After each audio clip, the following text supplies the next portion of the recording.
Okay, thank you so much, Remo, for being here, joining me on the show. It's an absolute pleasure. It's an absolute honor.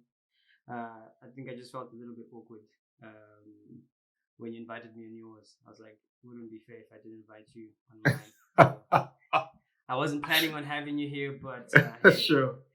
guilt got me. I'm playing. I'm kidding. I forced your hand here. I forced your hand. I mean, listen, I don't know what I'm going to say to creators of content. So I'm nervous. I'm like, oh snap.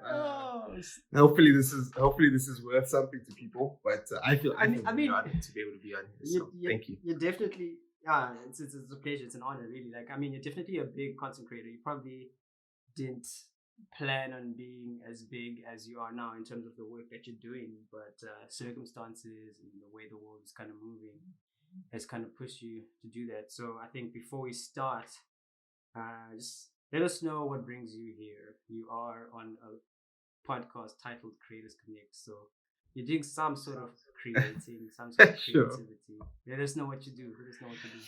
What do I do? Goodness gracious. Okay. I'm gonna actually answer the way that I've been thinking about it. So what I think it is I don't think I'm a content creator. I think I'm a content curator. I say that to say, I think the content that I'm involved with, for those of you who don't know, I'm a church minister, pastor, whatever word you're going to use for it. I serve in a local church. I try to serve student-aged people, kind of varsity-aged students. And so the reason I say that them and then kind of a broader demographic up until about 35 odd years old. And the reason I say I'm a content curator rather than a content creator is I think in the Christian space, at least for me, the content has been created. Like the Bible is what it is in a lot of ways, but curation of that content, the ability to kind of go into the Bible, help it to speak into our situation at the moment, the ability to maybe listen and read broadly and be able to bring that through to people as they listen to, whether it's sermons or lessons or whatever other terms we use for these things. I think that's what I'm involved in. So I think that's when I think about the content that I'm involved in curating it. And then even with I run a podcast and what have you, it's a curation of conversation. It's not my own content. It's not something I'm creating. It's actually listening to this person's story and hopefully diving into it in a way that's helpful to people. So I don't know if that helps, but that's kind of the content that I'm involved with. It does help.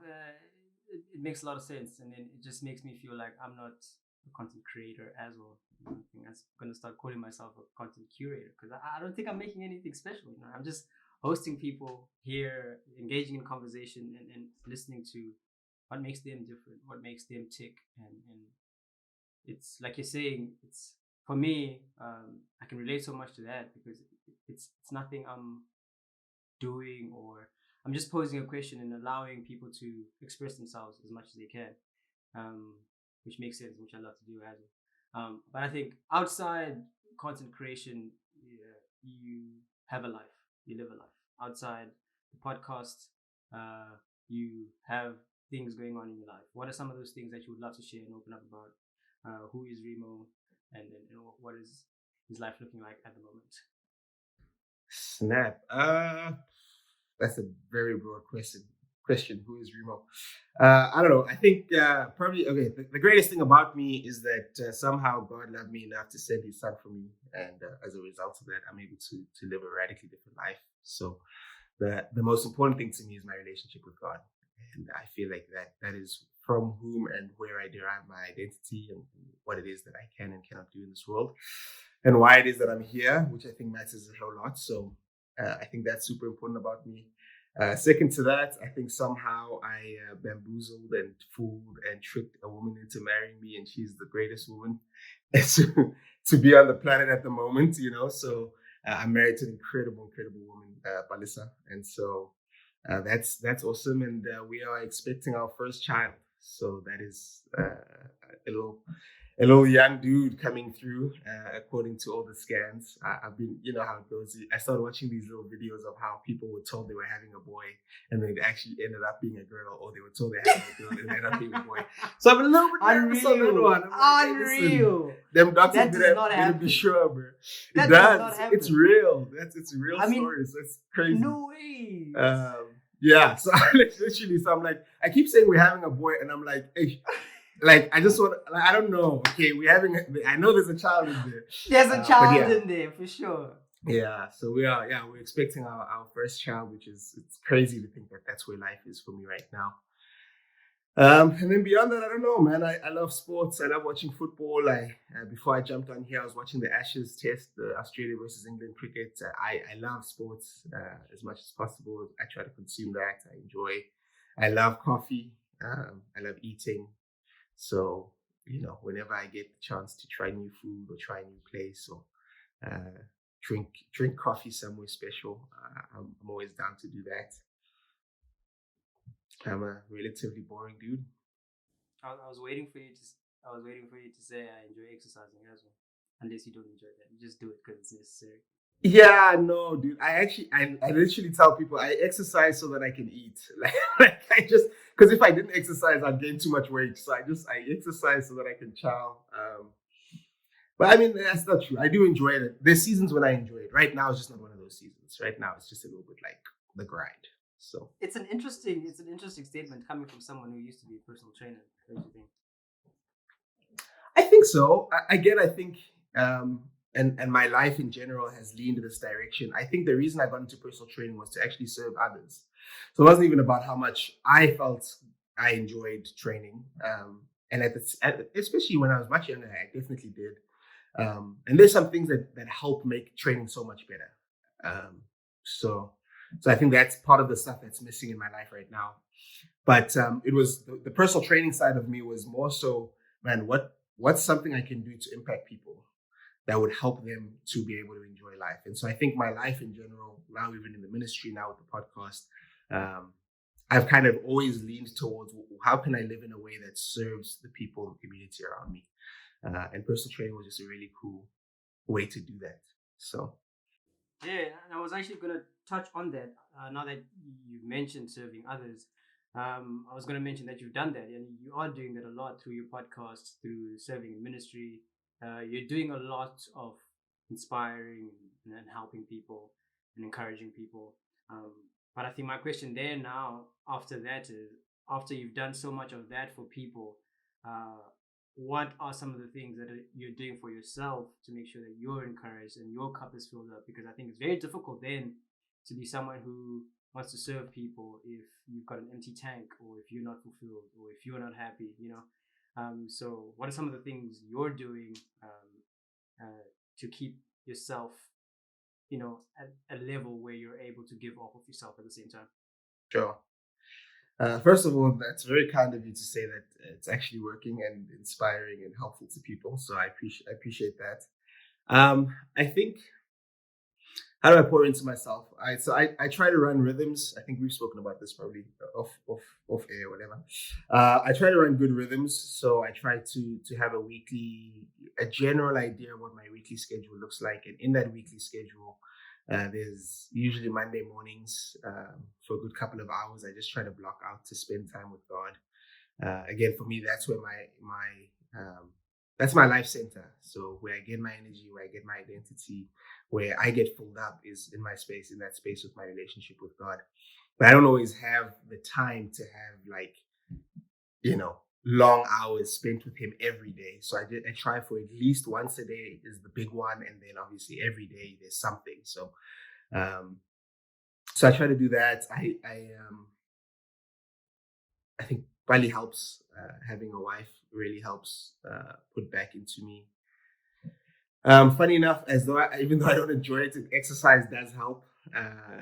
Exercise definitely helps to kind of put energy back into me.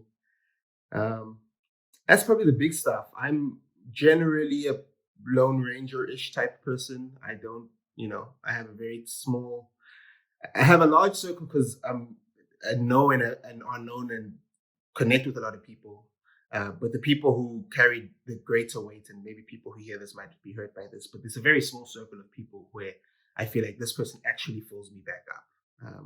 And not to say I don't care about them, not to say that the relationship isn't great. That's not what I'm saying. I'm just saying the question at hand is what really pours back into me. And I think it's those deep, long-winded times with God. I think it's definitely balance out. I think it's definitely exercise and some recreational activities. Sometimes it's playing FIFA. Sometimes it's watching a series. Those sorts of things, just so that my mind can turn off. And then there's a very small circle of men that I feel like pour back into me. That's super helpful. Yeah, I can't wait in a couple years when we have you back on for you to say, you know what, spending time with my son. Hey, let's go. Let's go. Come on. I sure hope so. I do. I mean, everything I hear about parenting is that it's super fulfilling, but it's also super challenging. So I'm hopeful that I can stay on the fulfilling side as often as possible. It will be a good time. Yeah, I can relate to so many of the things you said. I think for me as well, I think I'm trying to steer what I do creatively in a way that serves people, in a way that's edifying, and in a way that's people focused. And sometimes it does feel draining. I sometimes feel like, okay, snap, how about me, Or it has to be pointed out to me, like, bro, I think you're overworking. What are you doing to put back in? And definitely exercising does help. And I think a huge part of me, and you let me know how you feel about this, but a huge part for me as well is just taking time off actually just serving. Just having a period of time where I'm focused on myself, I'm filling up my cup, and I'm not 24 hours, 24/7, 365, constantly serving. What do you think about taking time away to yourself from serving and being there for the people that you use? Yeah, I think it's super important. Again, I think there's rhythms. A couple things come through my mind. So just stop me when I've gone too far. But I think on the one hand, and you've probably heard me speak about this, I think we live in a self-centered generation and a self-centered culture, and so the idea of withdrawing for self, I actually think doesn't lead us to the point of being refilled. I think it's a fallacy, because we don't have what it takes within ourselves to re-engage ourselves, and people think we do. And so what we tell ourselves is, oh, if I just spend enough time alone listening to the music I like, if I just spend enough time detached from people, that's going to put back into me. And it feels like it does, but most people that I've spent time with, especially that have done service of some sort for a long time, will tell you that no, it's yourself is the problem. Like, you actually have to get something that's beyond yourself to help yourself out. And so yes, I'm from a Christian worldview. I think that's spending time with God. Other people that are naturalists would say spending time in nature. I know guys who swear down, they're like, bro, meditation. There is nothing like being able to just sit and clear my mind. Whatever the case is, we're always trying to have to push towards something beyond ourselves to be able to replenish ourselves. That's just been my experience. So I push back on the idea of I just need to be alone. I think it's more so, and this is what helps me, is I need to detach from the people who, whether they like it or not, take out of me, and the projects that take out of me. Like, for me, it's, the content I curate is like sermon prep. If I sermon prep every day for 8 hours, I'm going to be exhausted. And in fact, the sermons exponentially get worse and worse, right? Like, the first sermon after 8 hours is like, oh my goodness, this is revolutionary. The 10th sermon after 10 days of 8 hours of work every time is like, ugh. Is that even Bible? Like, because your brain just loses its ability to do stuff. And so that's why I think I've been really fascinated. Someone I listened to said, recreation is to recreate, right? Because we're created in the image of the Creator. And so, we have the opportunity to recreate something. And so doing things that recreate in one space will help you to be able to create in the other space. So sounds really, really bad, really random, but like sometimes playing FIFA is the answer to me figuring out why my sermon isn't working. Or going on a walk is the answer to me figuring out who do I want next on the podcast. Like, it's a weird, I don't know how that works, but somehow switching off this side of my brain to do this thing has been super helpful. But I say all of that, and I still agree in your statement of there are times and there are seasons in our house. Again, I say, rhythm. So there's weekly time where, day-to-day time where every day, if you try to reach us, you probably won't find either my wife or myself, because we're pulling out of the roles that we play. And Bali doesn't do full-time ministry. She works and then still helps out in the ministry. So we try to make sure that there's a time, we call it family time, which will probably be real now that we're going to have a boy. But there's a blocked out time in our calendar where you can't come into that space. And if you're going to come into that space, it's got to be something massive. Like, hey, God forbid, but someone we love, his parent passes away. We're not going to be like, sorry, family time, can't come see you. Okay, yes, we're going to be there for you, right? But we're not going to do like, LJ is like, yo, Remo, come with the podcast. I'm like, sorry, brother. These are times that I just don't do because I know what I need to, to put in. And then I do my personal weekly time. But Balisa and I, as a couple, get personal weekly time together. She takes generally Saturday mornings off, takes no appointments. I don't even speak to her much on Saturday mornings. Maybe I'll make her breakfast and then get out the house or get out the room. And then I've tried. It's a bit different now with COVID and all that stuff. But before I used to try for at least once a year to go away alone. So to get a night or two away somewhere, a cheap Airbnb, and spend that time again. Detached from the spaces in which I have to give and serve. And so even like now with obviously the end of the year coming up, like that's what I'm looking forward to because I know there's going to be time to just be able, everyone's going to their home, turn off the phone, turn off the stuff, not produce content, the podcast won't be aired, and just be able to say, sure, okay, let's chill a little bit. That's vibes. I dig that. Definitely not the answer I was expecting. I definitely didn't see that coming. But I love it, and I can definitely learn a lot from it as well. I think especially the concept of feeling like being by ourselves is the answer to everything when we ourselves are the actual problem. I think there's many ways to detach from what we usually do and still be filled by people as well. I think, like you're saying, for myself being a Christian as well, the concept of community and family is something God stands for so much. He's given us each other for a reason. He made Adam and he's like, oh man, he needs Eve.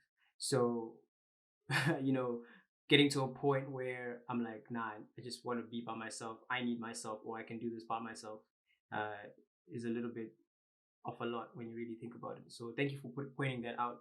It does help reshape the way I view the concept of, filling up my cup as well. But you spoke a little bit about taking a walk and that helping, or it was just an example, but that helping you choose who you're going to have next on your podcast. And I wanted to ask about that, about your podcast and speak a little bit more about that.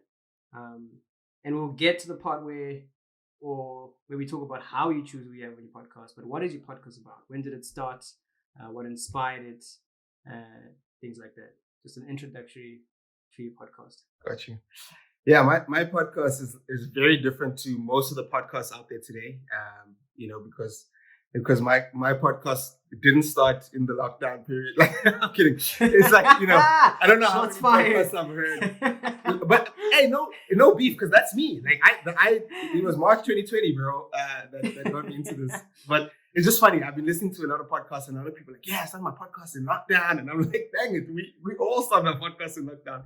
But so the podcast started. It wasn't a podcast, actually. It was a set of voice notes. And so I know your podcast is worldwide, so I don't know how many people know what WhatsApp is, but I'm pretty sure everybody knows what a voice note is, or a voice recording, whatever. And so my guys all went home. At that time, we were told, okay, we're going to go into this mandatory lockdown for 21 days. Everybody go to your homes.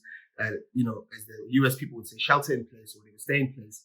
And then 21 days later, we'll be back. And I'll be honest with you, LJ, when that hit, Bali and I were coming off of what felt like a crazy 2019 into a very busy December. It felt like into a very challenging January, February. So in the beginning of March, president of our country at the time, Ramaphosa, was like, yo, 21 days. I was like, yes, free holiday, let's go. Literally. And forced. I was like, I can't even do stuff. Like, people can't look at me and be like, why aren't you doing this? I can't. I have to be at home. This is the president's mandate, right? But I did think, man, I have so many young dudes that I was at the time, ministering to, mentoring, whatever word you want to use for it, that were in the ministry, that were going back to homes that were maybe not Christian, or that were going back to homes that were challenging financially, relationally.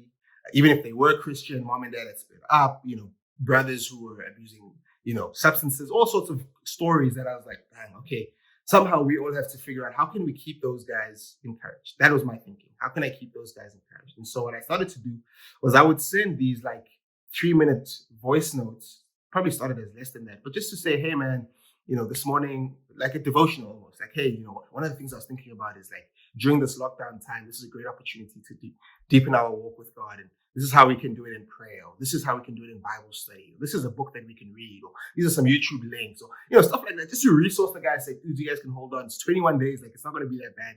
And we're going to come back and we're going to do what needs to be done.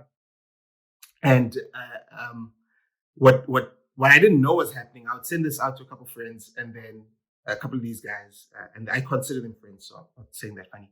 And then they would forward them to other people. And so they would be like, yo, bro, I got this voice to listen to this thing.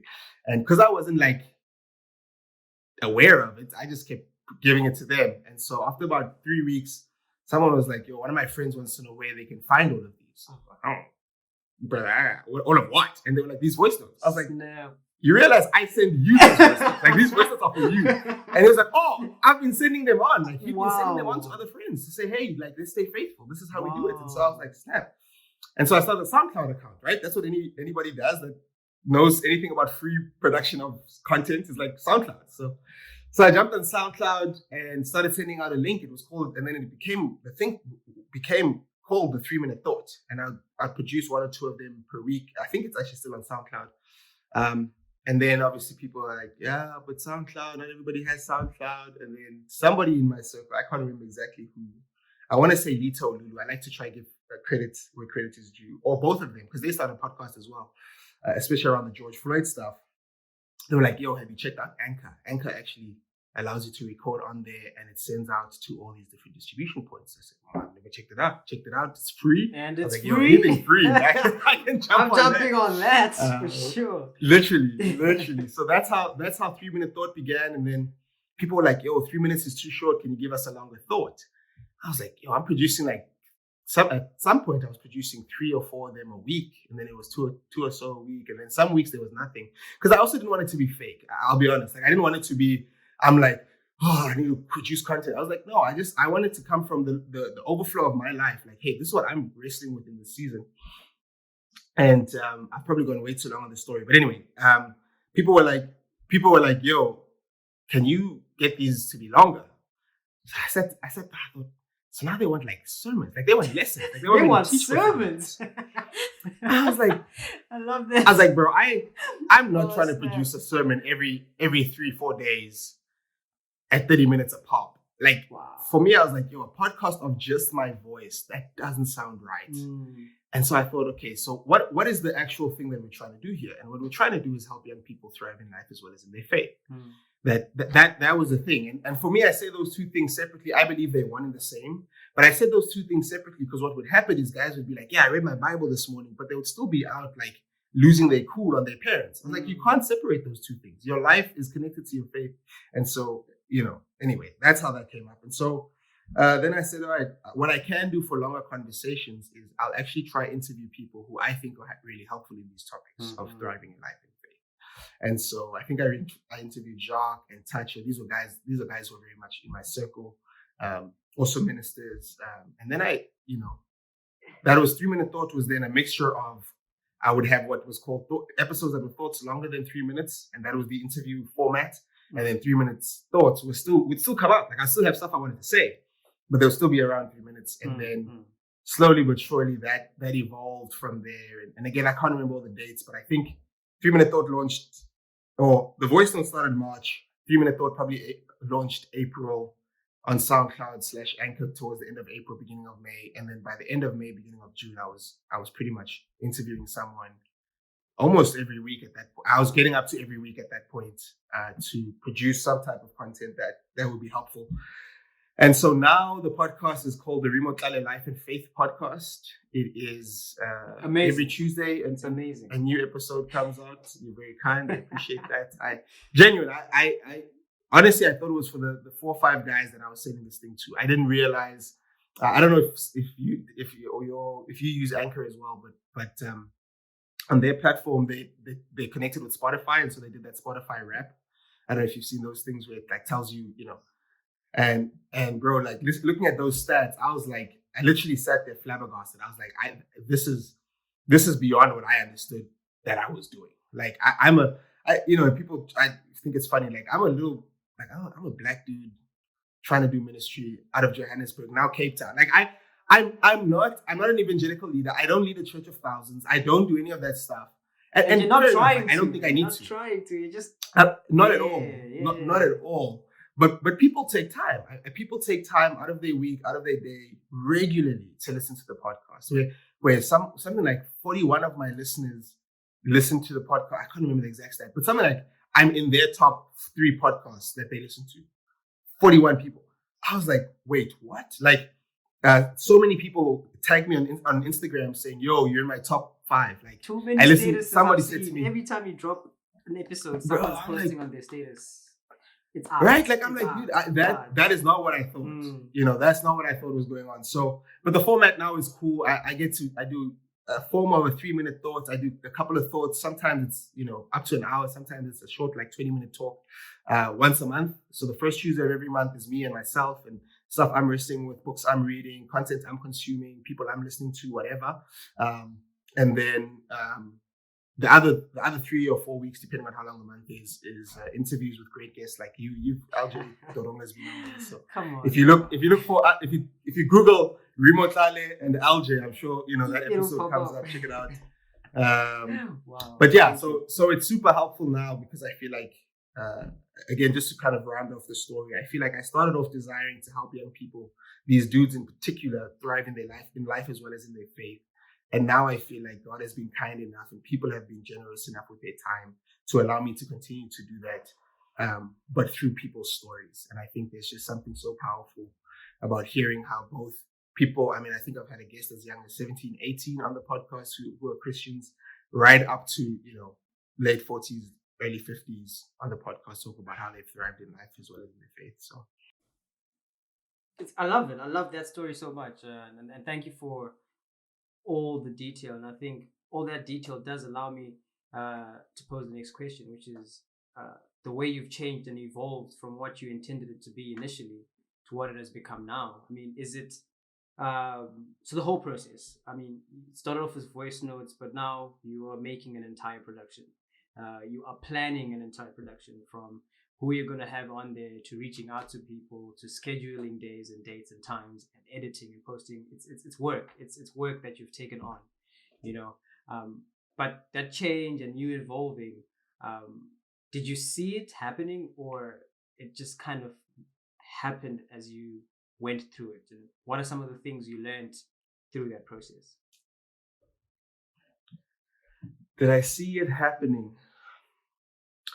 All right, so I'm gonna be real honest. There is a side of me. It's a side of me I try to kill as often as possible that really likes public affirmation and likes the limelight.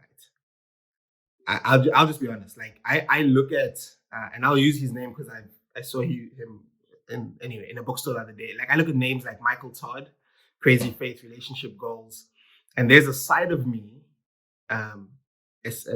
hopefully it's getting smaller and smaller every day, but there's a side of me that looks at that and thinks, what do I need to do to be him?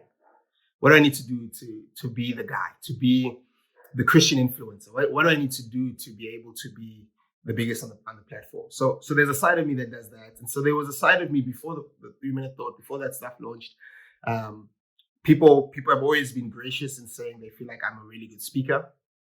And so people would often say to me, yo, like, produce stuff, dude. Like, get on a podcast, like preach at us, like send us stuff, and that's been happening since I started in ministry way before 2020.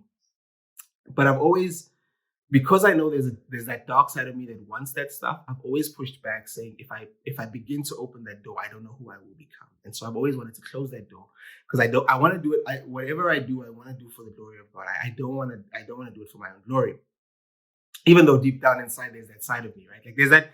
The old Indians would say there's that wrestle of the two wolves inside of me, the one who's good and the one who's bad. So has this gone to where I've become, on one hand, I'm like, oh, we just getting started, baby. Like, let's go. Let's go. I want to have millions of followers. You know what I mean? And then I'm like, die, I don't want that guy. Shut up. Like, get out of here. Get out of here, man. And what I want is and this is just, I'm just being honest, is where I want to lean my ladder, and why I think this has gone so much further than could ever have been perceived in my mind, is I want to serve people, and I want to use the blessings, the gifts, and the opportunities God gives me to do that. And what I think the evolution was as a result of how can I serve more people.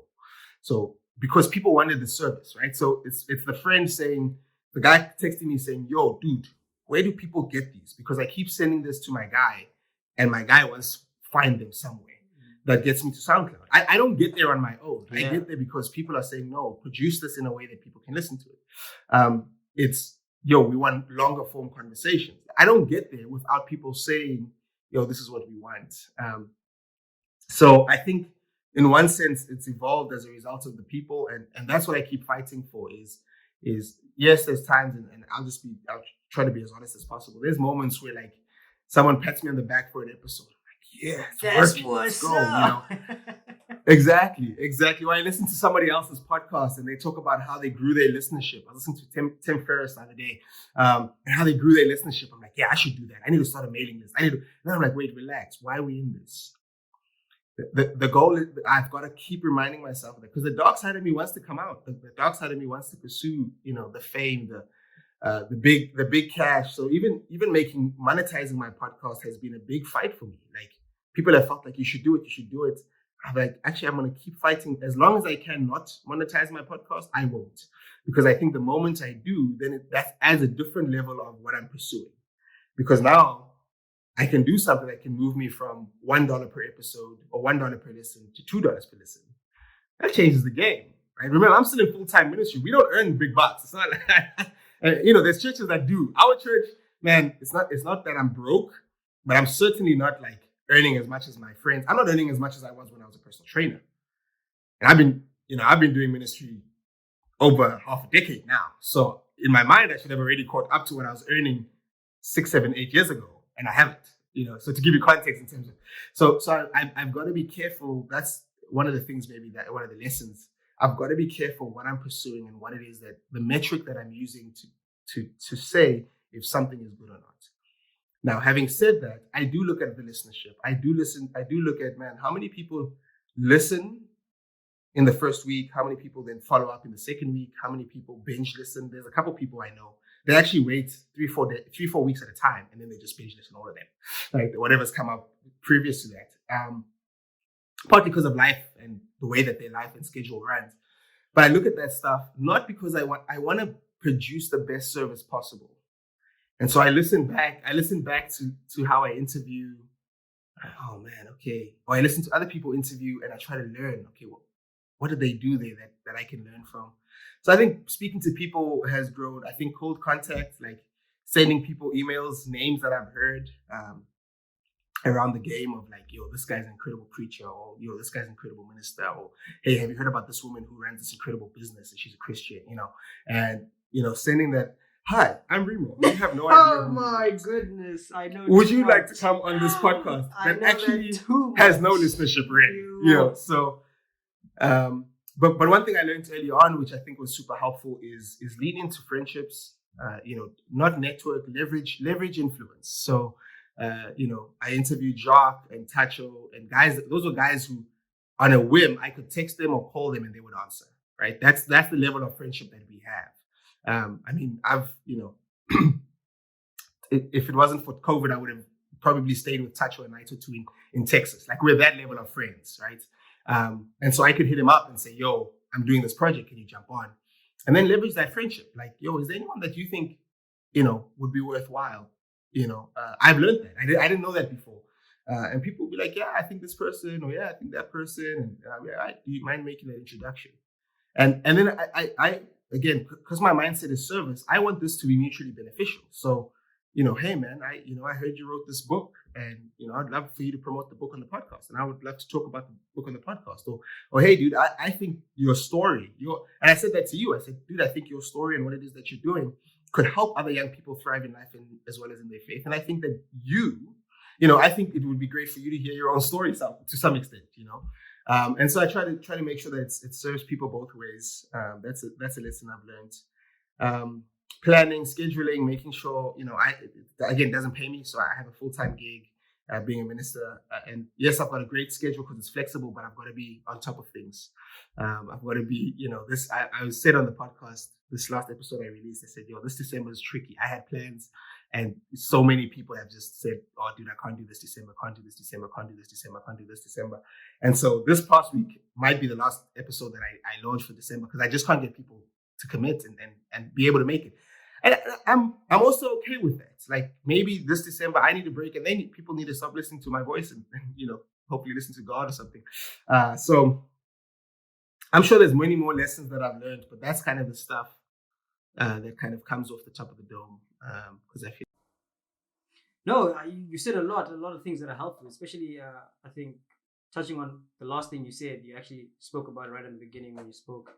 It's that concept of feeling like you didn't want to force content. That's the first thing. You said something very similar to that. So you get to a point where you're dropping content 3, 4, 5 times a week, and then you realize that by the time you get to the third piece of content, it's just like, what's really going on here?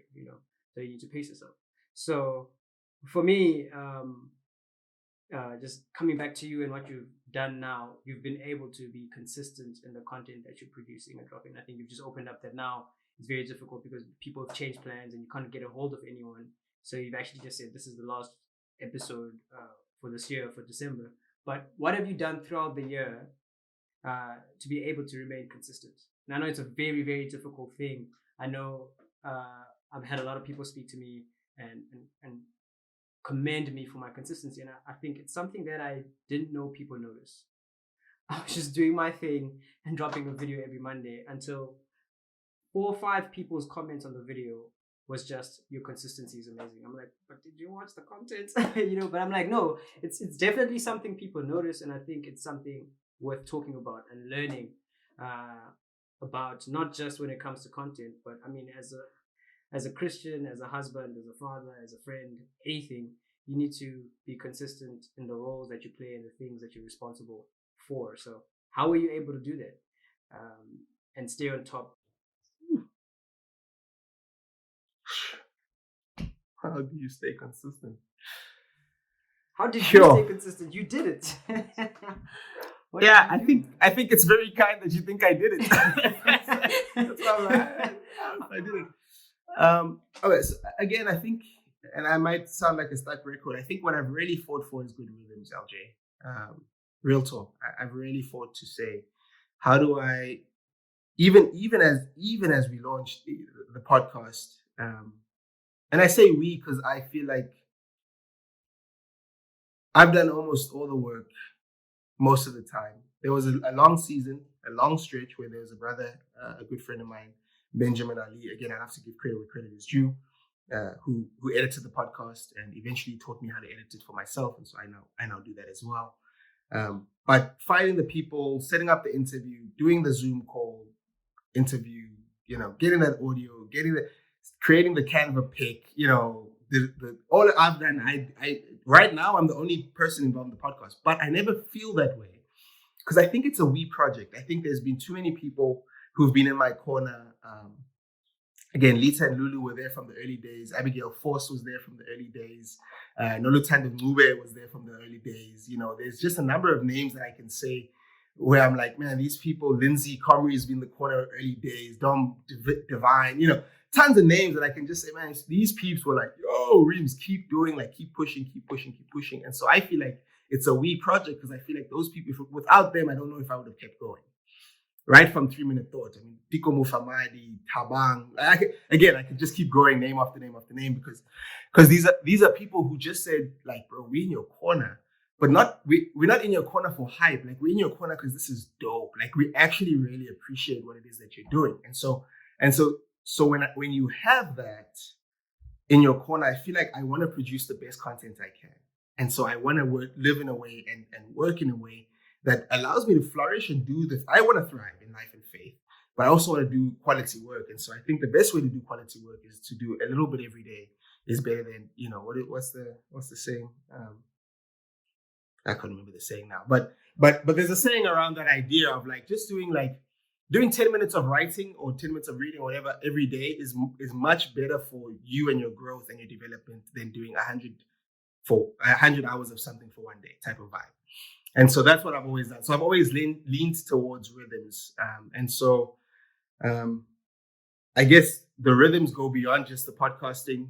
Maybe I can talk to the podcasting in particular, but I have a rhythm now. The rhythms also change depending on the season. So we moved to Cape Town about 7-8 months ago now. So the ministry role here is different. The landscape of the city is different.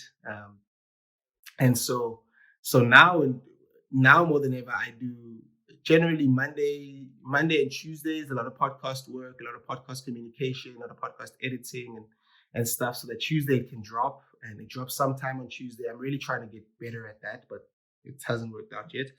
And then Wednesday, Thursday, Friday, it's very rare that I'll do an interview unless it's really after hours. That's something else I've learned about myself. I'm terrible in the morning. I'm really good at night. And so especially with my overseas guests, I'm actually happy to spend time with my wife, have an evening ministry appointment, and then at 10 p.m. still get on a podcast and record an hour and a half. Because I can.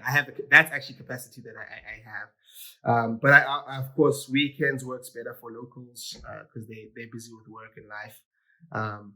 And if not, then I shoot for Monday or Tuesday, right? Because those are my 2 days that I'm pushing to do podcast content. But I always push to be ahead of the curve. So if I can, and again, seasons differ. This is one of those seasons where I don't know how many people have texted about being on the podcast who haven't been able to make it in this season. And it happens. I'm actually, again, it sucks sometimes, but I also have to be okay with the fact that, you know what, people, this is a service for them as well. But generally, I will try to be at least a week ahead. And I'll be honest, part of the me having my own thought on a specific week, like once a month, that also helps with the interview gap. So I'm not worried every week. There's 1 week where actually, even if that week I just record 2 people, and I record myself, in a 4-week month, I'm only missing a week of content, right? Like, because I've allowed myself that. But having said that, what I've now done to make sure that I produce good content of the time that I'm going to speak is I actually work on, like, I'm already starting to work on January, the first Tuesday in January's content now. And so that's why I say it might be multiple thoughts, right? So on a Monday or a Tuesday, again, I'll sit down and think, what am I contemplating? You know, right now, I'm contemplating 2022 New Year's resolutions, goal setting, goal achievement, habit formation. And I'm writing that stuff down on a piece of paper. And then next week, Monday, guess what I'm going to do? I'm going to go back to that piece of paper and say, yeah, what am I thinking? Am I thinking any more deeply about habit formation? Oh, yeah, snap, I listened to that guy's podcast. Wait, what was that podcast again? And I might really listen to that podcast. Or I might, oh, yeah, I realized Jesus did this. He had this habit of doing this. Luke 5 talks about how Jesus often withdrew to quiet places. I might throw that in there. Again, it's coming from a very Christian base. I'm like, yo, look at what Jesus did. The psalm talks about, and I might be giving away what my next episode's about, but the psalm talks about, every morning, Lord, I wake up, you hear my call, and then I wait expectantly. No, listen to this dude. The psalmist is talking about, like, every morning. That's what he does. So there's something to habit formation. And then the wrestle for me is, why then do we set these, like, New Year's goals? But you can tell, like, this is, what are we, December? I don't know if I'm exposing you, but this is December 9th, right? This potential episode is only going to drop January 3rd, 4th, 5th.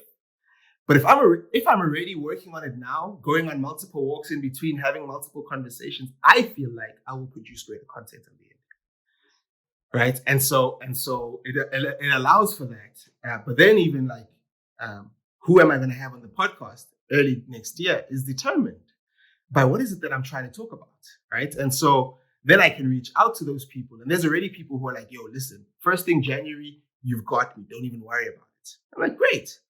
And those seasons will be great. Like, again, long-winded answer for no good reason, really. But I'm thinking of seasons and consistency.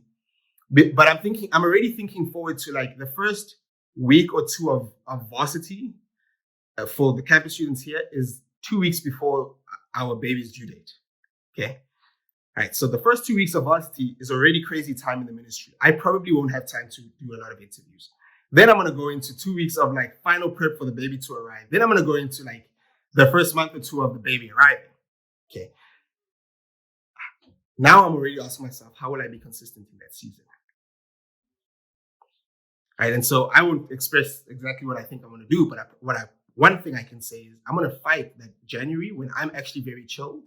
Dude, I want to crank as many interviews as I can. I want to record myself speaking on as many topics as I can. And what I'm thinking of doing potentially is outsourcing. Yo, bro, can you jump on the podcast for 2 months and just edit the stuff for me, put the stuff out for me? So that when I come back in March, like let's say I come back mid-March and, baby now has learned to sleep somewhat on their own. I don't know how babies work, as you can tell. But then I can stay consistent in that, right? Like I can continue to produce a good podcast. Or the other option, and this is a very real option to me, is to say, hey guys, I'm having a baby. See you guys in 3 months. And my nature is like, oh, can I really do that? But I'm like, I have to ask myself the question, and this maybe talks to the idea of consistency bigger than just a podcast. I have to ask myself the question: what's most important? So would I want my child to be like neglected, crying in a room because I'm like, yo, LJ, quickly, can we finish this podcast? Can we wrap it up? No. And now the baby may never make sense of that. But do I want my wife to feel like I ditched her for an audience outside of my home? Like, come on now. Like, this is the most important thing that I can do. And that's the same way I feel about ministry. So if I've got someone who's saying, yo, I can only meet with you at Thursday at 2 for the podcast interview, but I've got an in-person Bible study or someone that I'm mentoring in person saying I can meet on Thursday at 2, guess who I'm going to meet with? Say, brother, even if I would love to have you on the podcast, but I can't give you that if that means no to this guy. And so I think that's part of what consistency is. It's part of what I think consistency is. And I end with this thought is when it comes to whatever habits you want to form, eating, training, study, work, content creation, great marriage, all these things. I believe in rhythms. I think I've said that multiple times. But what rhythms ultimately do is they force you to say no to certain things so you can say no to things that are okay-ish to say yes to the things that matter. And that's how I view it, is even as I schedule my week, because I'm involved in the church on the social media digital side, I would rather produce that stuff than my podcast. And there's been times where I've had the audio, I've had everything. Everything's actually ready. But because of other projects, the podcast went out a day late. And I'm sorry if someone's offended by that, but I'm okay with that. Because even for my podcast listeners, what I want them to know is your local church should come before this global stuff. Because I don't think that's, again, just my personal opinion, but I don't think that's who Jesus was. I think what Jesus did first and foremost was the people that were around him. And then he worried about the people that were going to be, whoever the case may be. I love that. I love that you are very focused and you know exactly what you believe in and you hold that no matter what, how people feel. And you continue to apologize for offending people if it offends them. But I think it's a very huge part of who we are as content creators because we put ourselves out there a lot and our content is consumed a lot. A huge thing that comes with growing, like you're saying, 41 people next year, double, triple that, we're at 120 people. And then what starts happening then is people start requesting you to change or to fill a certain part of their lives that's not being fulfilled by content anywhere else. So they're like, Remo, have you thought of bringing on ABCD? Or have you thought of speaking about ABCD? But it's not exactly what you believe in. It's not exactly what you want. It's not exactly your flow. So have you ever thought about that?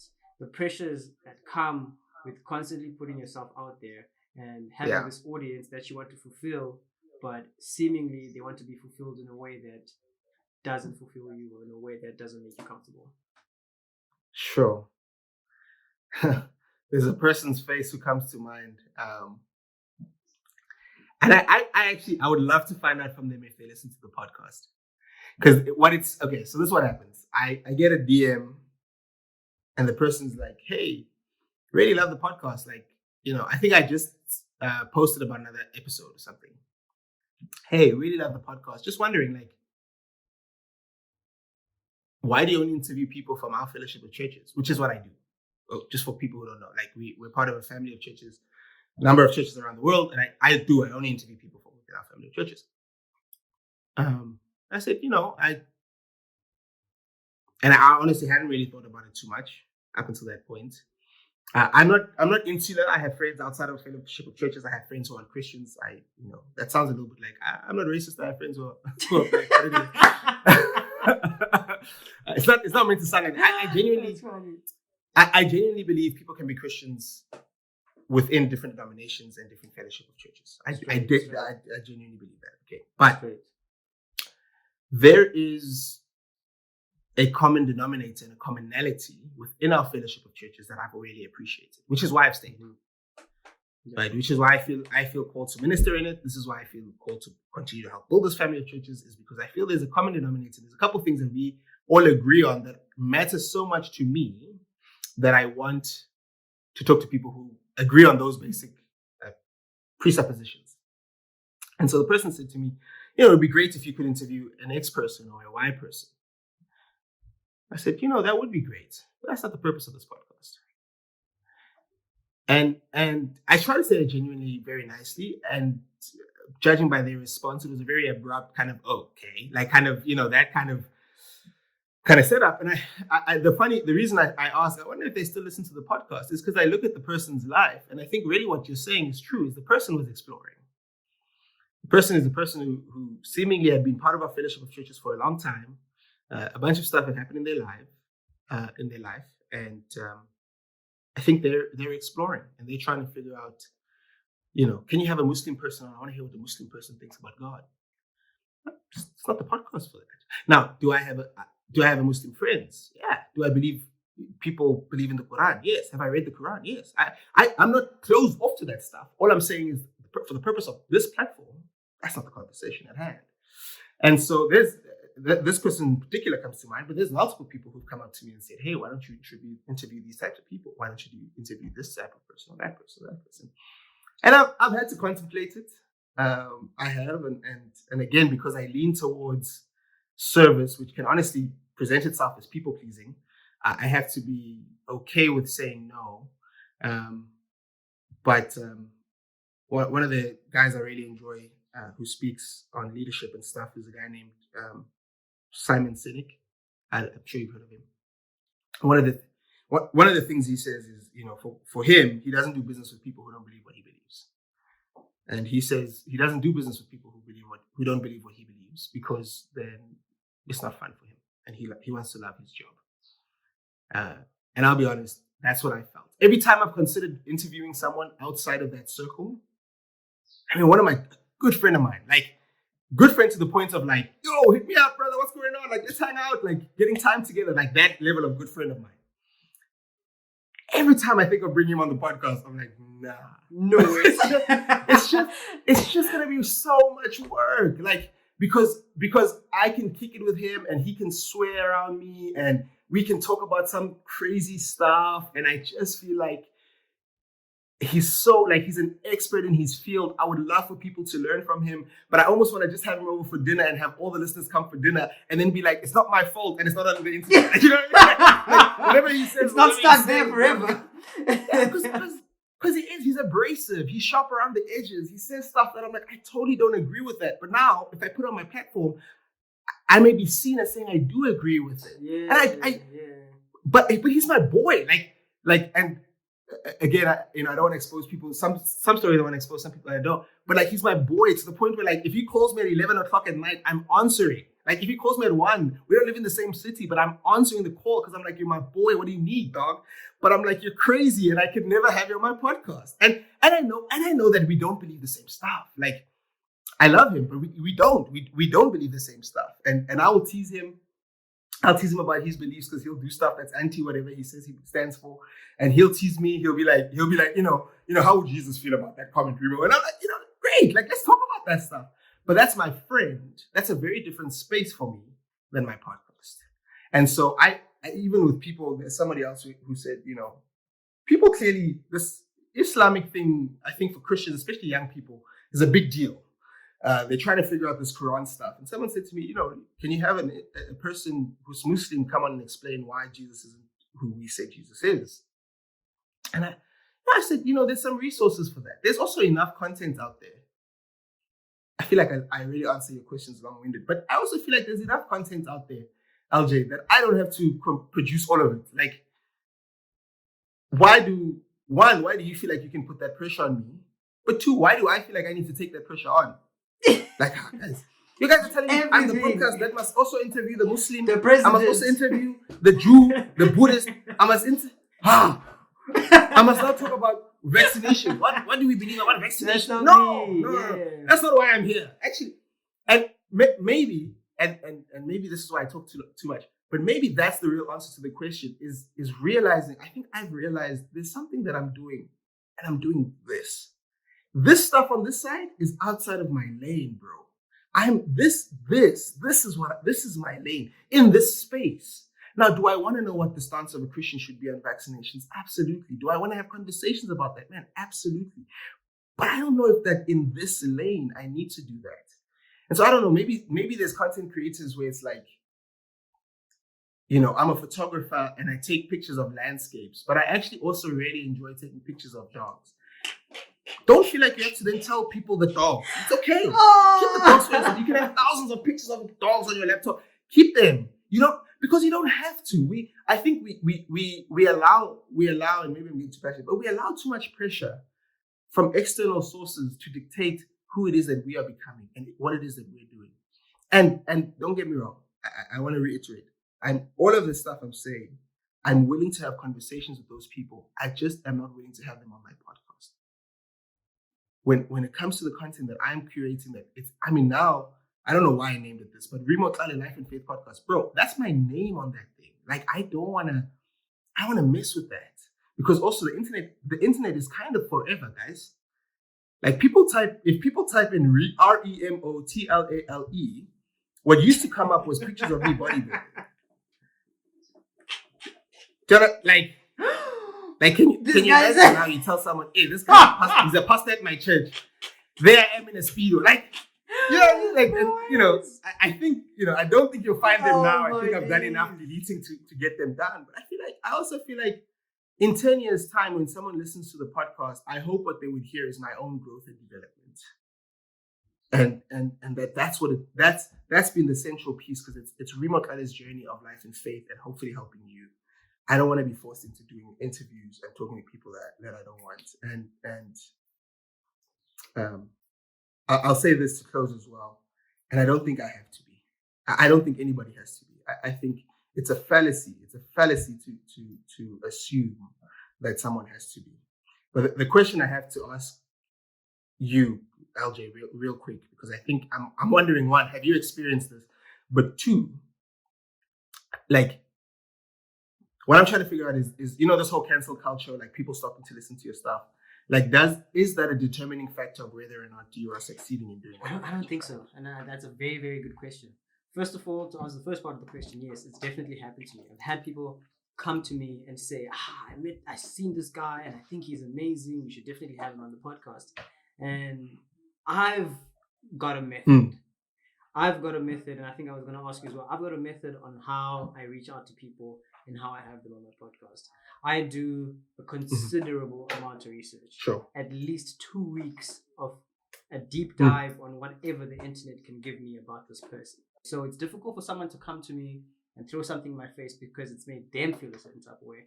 And also, I've got a general feeling of how my podcast is and the kind of flow in terms of the guests that I've had on. So I felt it. I've definitely had people want a certain type of guest, but I don't think that me not fulfilling what people want on my podcast is a determining factor of me being a success in what I do or not. Sure. I think like what you were mentioning a lot is, if you know what you want and you know what you stand for and you're able to fulfill that, and for you it's serving people, if you're achieving that and you're getting at least one person, at least two people, at least 41 people who can say that we feel encouraged and we are fulfilled by what you're doing, the one person out of the 41 to remain with 40 who's canceling you, like, come on, really? And the 40 that are canceling you and the one that stays, like, come on, really? You still need to serve that one. You know what I mean? So as long as there are people who are on your platform who are willing to listen, then you are succeeding. You are doing something correctly. when it does boil down to having 0 people listening in and you can't fulfill all 41 of them, then you definitely need to readjust. We definitely need to change. I think God speaks about, becoming who you need to become in that environment to appeal to the people you need to appeal to. We're not saying conform. We're not saying be a bad person. But if you need to adapt because you're failing to reach people through the way you're doing things, then you got to do that for God and the glorification of His kingdom. Sure. But for now, there's 41 people who are being fulfilled. Let's do that. Yeah. And the 40 dip and one stays, there's still that one person who is being fulfilled. So let's fulfill that person. You know what I mean? Yeah. And that's what I remember. Yeah. Sure. No, that makes a ton of sense. Yeah, I think it's funny when you were saying what you were saying there. Sorry, I might be taking this too far, but one of the things that's interesting is they at least send you people. I think it's also crazy. Maybe messed up is too strong. Yeah, I think it's also crazy for you to say, I want you to talk about this type of topic, and then just assume that I'm gonna find a Muslim guy and just leave you hanging, bro. You know what I mean? Like, I also feel like, and maybe I would do that on the side, like do a different podcast, speak to people like that. But I'm just like, yeah, I don't know. I think I like what you said there, that it's like, actually, it's about serving those who are within the space and that space already. Yeah. Already, yeah. Yeah. And yeah, I think it's that tension of, I'm also okay with being, hey, maybe I'm the podcast you listen to within our fellowship of churches. And then I could even send you links to 10 other podcasts that talk to people that you're looking to have answers from. But I'm okay with doing this. I was thinking the exact same thing. I'm like, there's podcasts for what you're looking for. And I think as content creators, it's our responsibility to support one another. I think sometimes it's, for me personally speaking, sometimes I feel very offended that, Flip, you come into my podcast and you want something else. But like you're saying, I know so many podcasts that can fulfill that role. But through feeling like I've been attacked because someone is looking for something to fill them up in that period, I don't seize the opportunity to put my friend on, to put the next podcast on, to put the next platform on, and say, you know what, I don't do that, I can't do that, that's not the podcast for this, but you can listen to this. And in any case, if you find someone who's into my podcast, looking for something that I'm creating, please put them on that. But for now, you can listen to this. So I think it can work. It can work that way. And thank you for posing the question.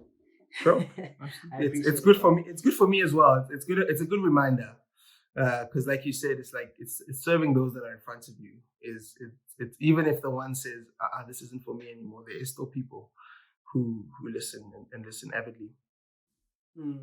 I think God knows. What we can and cannot handle. And if He's given us 41, then we can handle it. Let's do what we need to do, and until we can handle more, we're gonna stay with 41.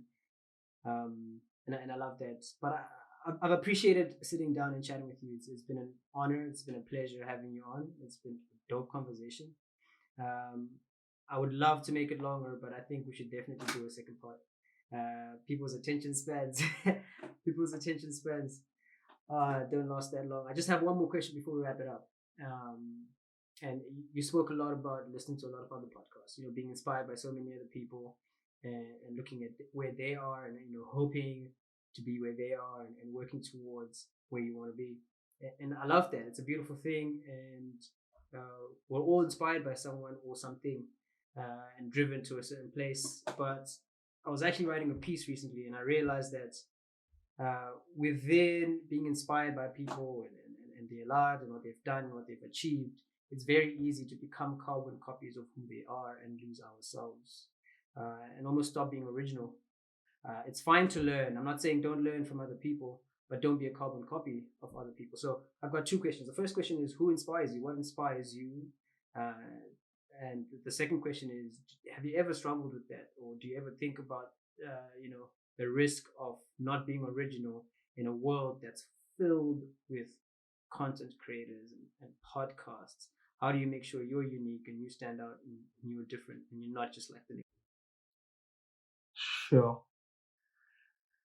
Who inspires me? I'll answer specific to kind of podcasting.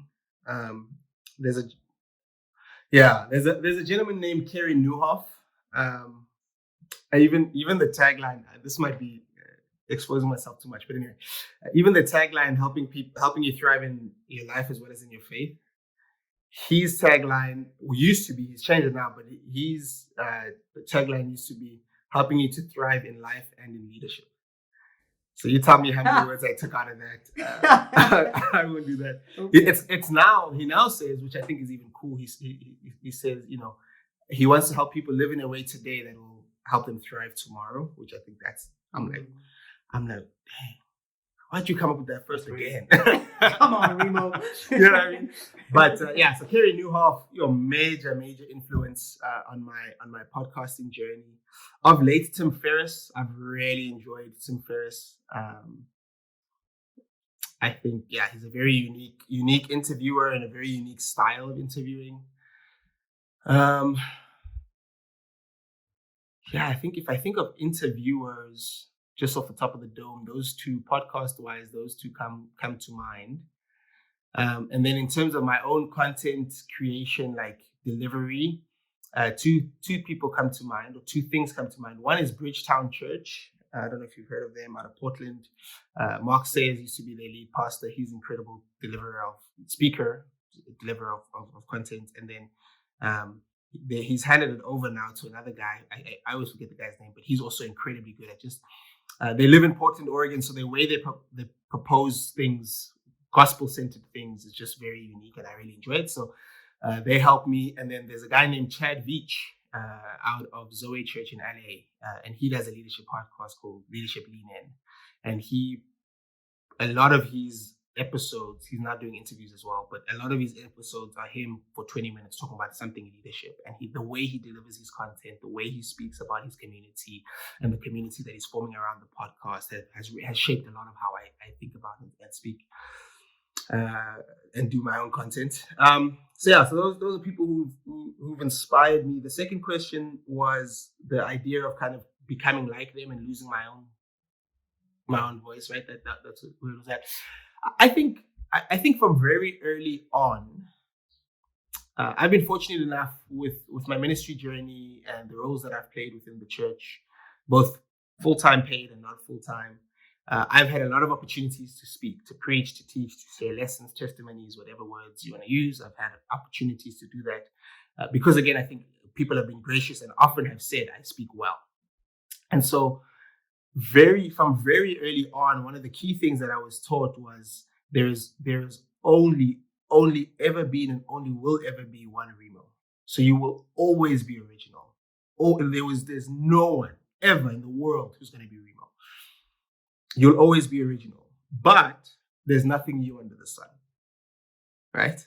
So everything that we have and know and the content, especially again, Christian space, the Bible's been around, man. This thing is 1700, 1800 years old. Like, it's ancient.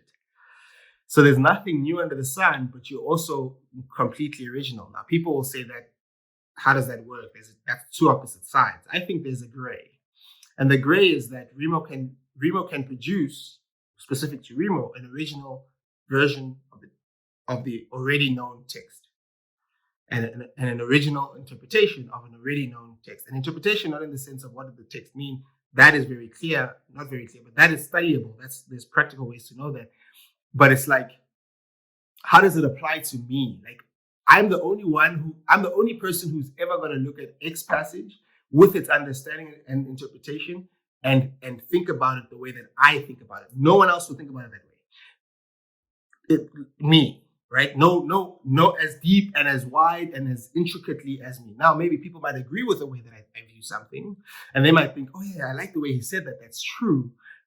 But they will also then begin to take it and make it a little bit LJ-ified, for lack of a better term. And so what I've leaned on is that idea that on the one hand, brother, there is no other Remo Tlale Life and Faith podcast. I am. Again, jokingly, I often say, man, I'm just a Black South African boy trying to make it. But there isn't. I've looked for other South African podcasts, and I've looked for other South African church podcasts, and I've looked for other South African church podcasts directed towards young people, and there's very few people doing this. And so I'm fortunate enough to be in a very unique position. But having said that, like I get, on the one hand, I get to be very unique and very original. But having said that, there is easily, I can direct you just off the top of my head to 10 podcasts that are better for thriving in life and faith in mine. Right? Like I need to, and that's what I've realized is I need to hold that space securely. The issue comes in the insecurity of, I want to pursue being, again, I use Michael Todd as an example. I want to preach like Michael Todd, speak like Michael Todd, be like Michael Todd, because I don't think that what I am, the original version of me, is enough. Is good enough. Sure. But if I think I'm good enough, which is where I have to go to every day, is if I think my unique version of this life is good enough, then even if it is only 40 people listen to my podcast, then I'm okay with that. And again, I'll be honest, the listenership of the podcast continues to grow. It's awesome. It's great. But I'm not, I saw you when you got 1,000 subs on YouTube. I was like, yo, I don't have that. And now podcasting, especially off of Anchor, is very difficult because you don't know exactly what is the exact podcast subscription versus the number of people who listen to an episode, right? Because you can have a subscription that's higher than the number of people that actually listen to your episode. The question becomes, which one are you shooting for? Right? And I think we've had that conversation about YouTube. You have 1,000 subs, but if only 100 people are listening, watching the episodes regularly, then do you really have 1,000 subs? Right? And so, but like with Anchor, for me, I find they tell me I have X amounts of subscriptions, but almost on average, almost every time, there's more people listening to the podcast than that subscription amount. And what's interesting is because they can actually track how long people listen for, is actually people listen almost right to the end. Usually, if I go, like, this has gone long, I know, but like for me, if I get to like 60-minute mark, is usually when the drop off really happens, even if the content's good. And so, to answer your question, I think those guys inspire me, but I realize there is only one me, and there's so much space in this world for all of us that there is also, maybe even if it's 10 people that will consistently always listen to my voice. And that's, I want to steward that. I want to serve them well. We've spoken about this already in the podcast, but those 10 people matter the most to me. And honestly, what I found is when I take care of those 10 people, they take care of me, and it becomes 20 people. And I take care of those 20 people, they take care of me, it becomes 40 people. And it's not because I'm doing it, let me take care of you so that. No, I do it because I genuinely care about you. And somehow just like, I think the biblical principle for me is, those who are faithful with much will be given more. With little will be given more. And those who aren't faithful with little, like, it will be taken away from them. So I appreciate that. I love that. I think definitely gonna hold on to that as well. I think there's one me. I was in a conversation with someone, and we were talking about something very similar. Because we are bombarded with so much of the content, right, on our phones and our laptops, it's very easy to see where we want to be in someone else, and forget that we are the rarest thing on the planet. We're literally poised for extinction because there's one Remo, there's one LJ, and when I'm gone, the way I think, the life I've lived, the experiences I've had, are gone with it. And if I don't use this time now to realize how precious I am, not just to this world, but more importantly to God, and use that to my advantage to glorify His name, I miss out on so much. I miss out on so much in this thing called life, and which is such a beautiful thing. So I appreciate you sharing that and reminding us of that. Oh, can I say one more thing, LJ? I'm sorry. 100%. Before we close, just on that thought, I think I want to appeal to people, because I want to appeal to myself. I want to appeal to people, especially people who listen to this podcast, because I've really gotten into your podcast lately, and I listen to a lot of the names, and I'm like, these are names that are household. It's not like, there's some ones that I'm like, oh, that person seems very popular, especially when I look at the Instagram, what have you. And then there's other names where I'm like, yeah, man, LJ went under a couple of rocks and found this guy, like, or this girl. You know what I mean? Like they're just not popular. And I'm not being funny. I'm not trying to say that in a way that's derogatory. I'm just saying they're not popular. And I think the biggest fallacy is that popularity means quality. Like somehow we've correlated, so and so has got so many views, so they must be such.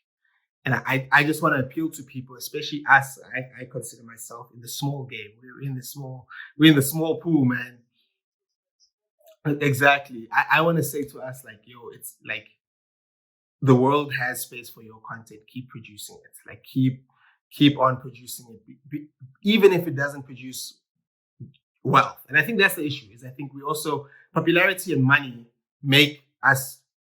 We feel like that's the determining factor of whether or not we're successful. And I just think it's not true. I think you can actually be an incredible podcast host who never makes a cent and also be an incredible accountant. And that's actually how you pay your bills. Like, that's okay. So that's just my 2 cents. It's a mindset thing. I definitely do feel we need to have more conversations on it moving forward in life. Not just in podcasts, but in life in general, just like generally how we perceive the concept of success. And I think that'll be a good topic to develop and speak more on, because I think there's more to it than the physical, tangible things that we see and crave so much. Yeah, absolutely. Yeah. Absolutely. Thank you for this, Remo. It's been an absolute pleasure. Oh, thank you, man. Can't wait to have you back. Come on. Can't wait to have you back on. Anytime. I appreciate it, dude. I really feel honored to have been invited on. So hopefully this has been helpful to people. Please check out Remo Tlale Life and Faith podcast. It's designed to help you thrive in life as well as in your faith. Even if your faith is not a Christian faith, please jump on, listen to the conversations. Hopefully they'll be helpful to you. Listen to the things that we're wrestling with. Because at the end of the day, this, we only have one life to live, and we want to try and journey well through it. So would appreciate you checking that out. Yeah, the podcasts, Remo's Instagram and Remo's socials will be linked in the description. If you do want to get in touch with him, he's very open and welcome. Hit me up. Let's chat. Also, if you wanna donate to my, and I'm joking. I was gonna say if you wanna donate to the baby. That's too far. We're gonna start a GoFundMe. It'll be little Tlale, bro. Little Tlale to GoFundMe. No, but seriously, LJ, keep doing what you're doing, bro. I really value the work that you do. Bro. I really enjoy seeing your content online, socials, as well as on. I don't watch as much as I'm sure people do. I listen a lot to podcasts, so I appreciate listening to your content and listening to the people that you talk to. It's really helpful. Even to someone like me who doesn't think they're content creators. So I appreciate it and keep on keeping on, though.